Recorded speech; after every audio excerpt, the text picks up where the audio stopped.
राधे राधे।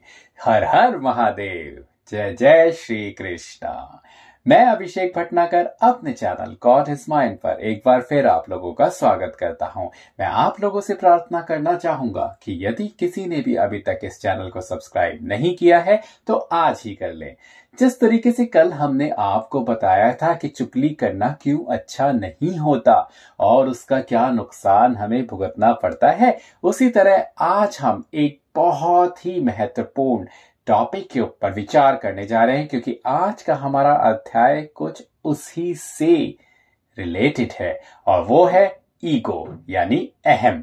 बहुत अच्छी एक दोहा आपको जरूर मैं बताना चाहूंगा इससे पहले कि मैं शुरुआत करूं आज के अध्याय की। आज का अध्याय हमको यह बताएगा कि किस तरीके से सती जी ने अपने पिता के अहम के कारण अपना तन त्याग कर दिया था। इसीलिए ये बहुत ज्यादा महत्वपूर्ण है कि आज हम जानें कि अहम करना क्यों अच्छा नहीं होता। जिस तरह अहम अहम कर गर्व का, अहम अहम पछताए, अहम जो कर ले नीचा अगर तो जीवन ऊंचा हो जाए। है ना अच्छी बात। तो इसी तरीके से बहुत सारी चीजें हैं जो मैं आपको बताना चाहता हूं, क्योंकि मतलब बिल्कुल साफ है। ये अहम ही है जो आपसे गलतियां कराता है, ये अहम ही है जो गलत बुलवाता है। अहम तोड़ता है सीमाएं मर्यादा की और आपका जीवन कम और जीवन में एक दूसरे का साथ छुड़वाता है। दोस्त है अगर प्यारा और ये नहीं रहा बीच में यानी अहम, तो बस दोस्त और दोस्ती से प्यार दिलाता है। आ गया अगर ये कमबख्त बीच में तो दोस्त हो जाता है ना केवल दूर, अपितु दोस्त को ही जानी दुश्मन बना जाता है। भाई तू मेरा भाई, जीवन साथ निभाने का एक वादा बचपन से साथ निभाया है। गया था घर छोड़ के थोड़े दिन, पर वापस आया तो अहम दूरियां ले आया है। चले अगर पति पत्नी मिलकर साथ, थोड़ा रास्ता पथरीला कई बार बीच में रिश्ते में आ जाता है। अहम आया लेकर अपना साथ तो जीवन जीना एक वीराने में पड़ा किनारा सा बन जाता है। रहा अहम नहीं साथ तो जीवन हमारा दो जिस्म और एक जान बनकर दिखाता है। बस अहम ही है जो आज इस कथा का सार बता जाएगा। एक पिता अपने दामाद को बेटा छोड़ अब इज्जत के नाम पर शैतान बुलाएगा। दामाद है मगर प्यारा, चुपचाप अपना अहम नहीं जगाएगा। बेटी सुनेगी बात और पिता की बात नहीं सह पाएगी और आखिर में एक बेटी पिता के समक्ष, पिता के अहम की वेदी में उसी के सामने चिता की आहुति बन जाएगी। तो ये है वो कथा जो हम आज आपके साथ में विस्तृत रूप से वर्णन करने जा रहे हैं, जो कि शिव जी और सती जी की कथा है कि किस तरीके से सती जी केवल अपने पिता के अहम के कारण अपना तन त्याग कर देंगी। इससे पहले मैं इस कथा को आपको सुनाऊं, एक उदाहरण मैं आप लोगों को जरूर देना चाहूंगा। ये उदाहरण ना केवल उन लोगों के लिए है जो कि ऑफिस या कार्यालय में काम करते हैं, अपितु उन लोगों के लिए भी है जो कि अपने घर में घर के लोगों के साथ में जीवन बिताते हैं। एक उदाहरण वो ये है, क्या होता है कि कई बार जब हम अपना कोई कार्य करते हैं तो जरूर हम कहीं ना कहीं फंस जाते हैं और जरूर किसी दूसरे की राय लेना चाहते हैं। तो होता क्या है, जब हम राय लेते हैं तो यदि सामने वाले व्यक्ति ने हमको ये कहा कि इस कार्य में जो आपने किया है ये बहुत अच्छा है, तब तो खुश हो जाते हैं। परंतु यदि उसने कोई त्रुटि गिना दी या कोई गलती गिना दी तो हमारा अहम उसमें ऊंचा हो जाता है और कहता है नहीं ये सही है।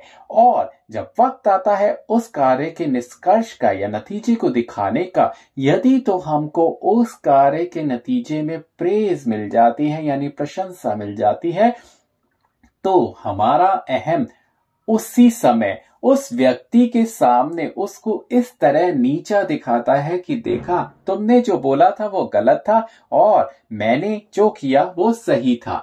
ये अहम है जो कि नेगेटिव हो जाता है और आपसे आपका गर्व बढ़वाता है और आपको उन सब से, अपने परिवार के लोगों से या तो फिर अपने कार्यालय के सहकर्मियों के साथ में थोड़ी दूरी बढ़ा देता है और आप प्राउड फील करने लग जाते हैं। वहीं दूसरी तरफ यदि आप देखें तो यदि वो व्यक्ति आपको कोई सुझाव देता है और आप उसका सुझाव मानते हैं और उसके बाद आपको यदि प्रशंसा मिलती है, तो ना केवल आप उस सहभागी के या अपने घर के किसी सदस्य के कृतज्ञ हो जाते हैं, अपितु उसके साथ में उसके साथ जो अपना जो कार्य है, अपने कार्य से जो आपको जिसमें सफलता मिली है, उस सफलता को यदि उसके साथ भी बांटते हैं, तो आपका जो गर्व जो नीचे हो जाता है वो आपको ऊंचाइयां दिलाता है। कहने का सरल बहुत अर्थ है, कहने का अर्थ बहुत सरल है, वो ये कि ईगो अपनी हमेशा नीचे रखनी चाहिए। यदि आपने ईगो अपनी नीचे कर रखी तो आप ऊंचाइयां ही चढ़ते चले जाएंगे, परंतु यदि आपकी ईगो या आपका अहम बढ़ता रहा और वो गर्व में बदल गया, तो आप अपने जीवन से लोगों को दूर करते चले जाएंगे, जो कि बहुत ही मुश्किल होगा। आपका जीवन का सफर बहुत कठिन हो जाएगा। तो इसीलिए यह बहुत जरूरी है कि आप इसे जाने कि अहम ही एक ऐसा कारण है जो कि लोगों को पास बुलाता है और अहम ही एक ऐसा कारण है जो कि दूरियां बढ़ाता है। तो यदि अहम को रखेंगे कम तो आप खुशहाल जीवन जिएंगे और अहम को बढ़ाएंगे तो फिर जीवन जीना तो एक भारी पत्थर या भारी जिंदगी के ही समान होगा, क्योंकि हो सकता है कुछ पल के लिए तो आपको सुख मिले, परंतु दूरियां जब आपके लोगों से हो जाएंगी तो फिर अंत में आप अपने आप को केवल अकेला ही पाएंगे।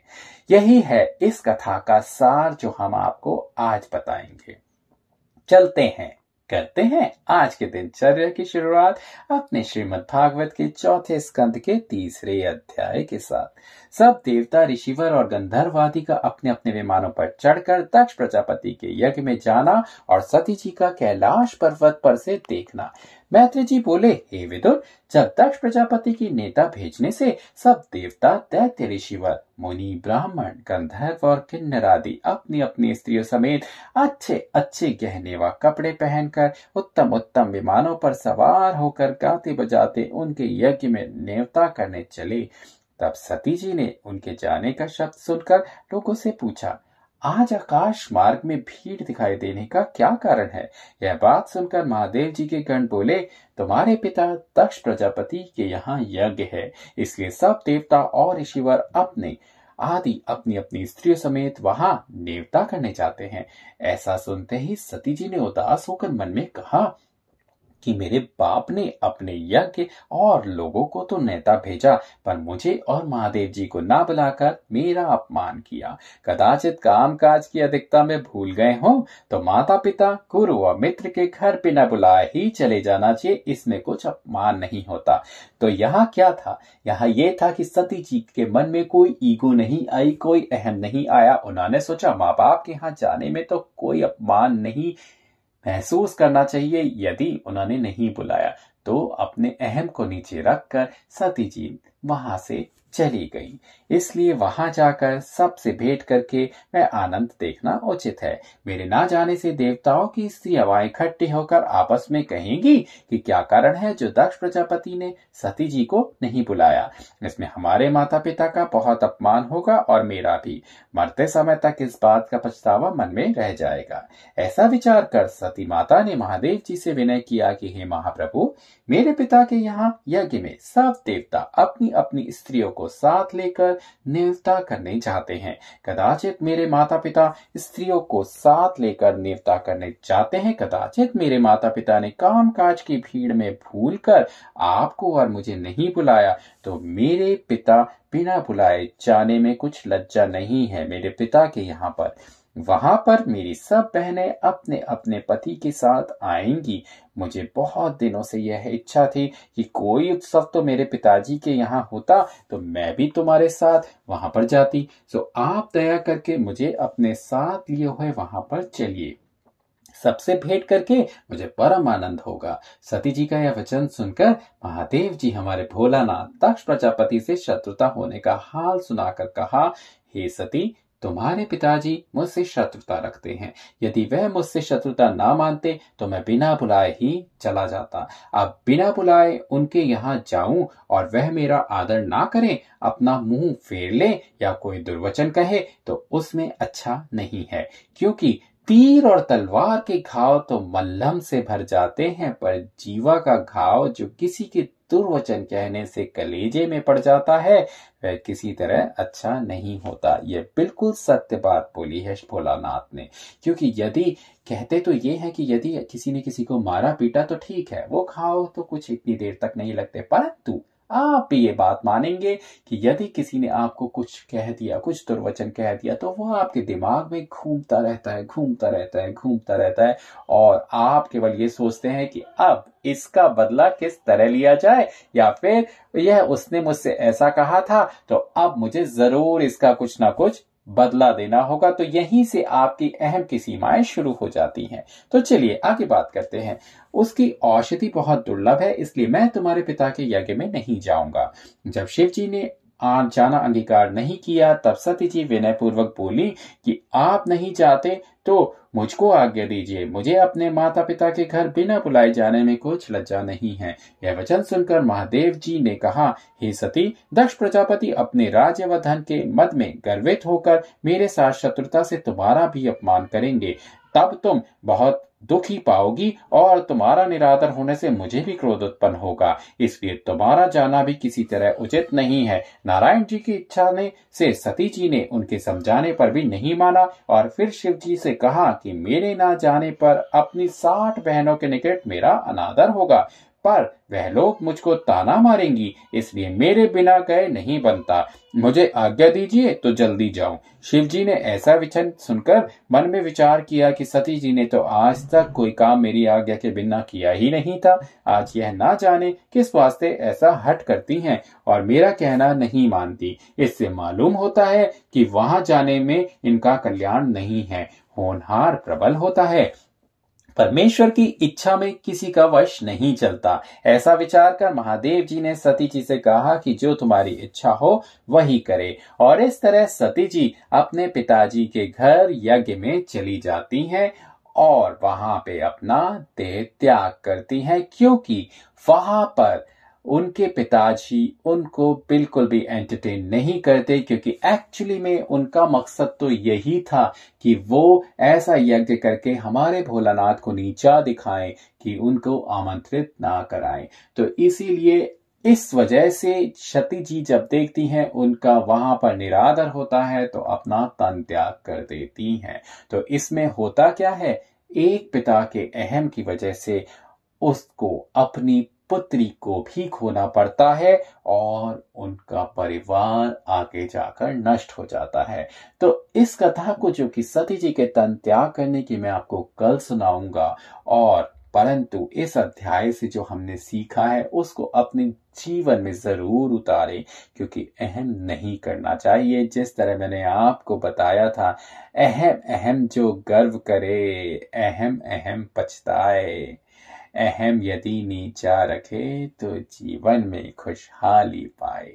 यही दोहे के साथ और इसी वचन के साथ मैं आज आपको छोड़े जाता हूं और एक बार फिर राधे राधे। और आज फिर मैं भगवान से प्रार्थना करूंगा कि आप अपने अहम को कम रखें और जिंदगी में हमेशा प्रगति की राह पर चलें।